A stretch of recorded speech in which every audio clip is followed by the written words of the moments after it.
In today's video, I'm going to show you how to use AnyDesk on your laptop in a simple, beginner-friendly way. If you want to remotely access another computer or let someone help you with your own laptop, AnyDesk makes it quick and easy. This is one of the most useful remote desktop tools for tech support, file access, and helping friends, family, or clients from anywhere. If this tutorial helps you out, make sure to hit the like button and subscribe for more easy software guides just like this.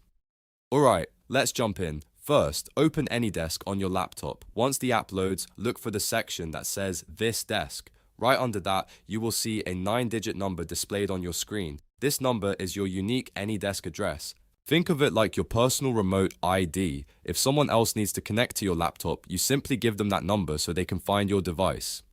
Now, if your goal is to control someone else's laptop, ask that person to open AnyDesk on their device and share their 9-digit ID with you. Once you have it, go to the top of your AnyDesk window and look for the remote desk bar. Type or paste that number into the field and press enter. This tells AnyDesk which computer you want to connect to.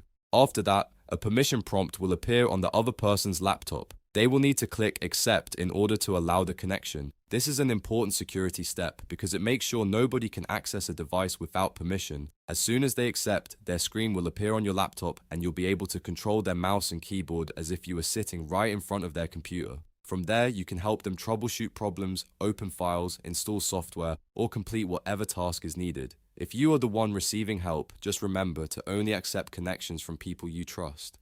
Always double check the ID before clicking anything, especially if you're using AnyDesk for work or support. And if you are done using it, simply close the connection and exit the app when finished. So that's the basic way to use AnyDesk on a laptop. You open the app, share your 9-digit address if someone needs access to you, or enter their 9-digit ID into the remote desk bar if you want to connect to them. Then they click accept and the remote session begins. It's fast, simple, and very useful once you get the hang of it. If this video helped you, don't forget to like, subscribe, and turn on notifications for more step-by-step tutorials. Thanks for watching, and I'll see you in the next one.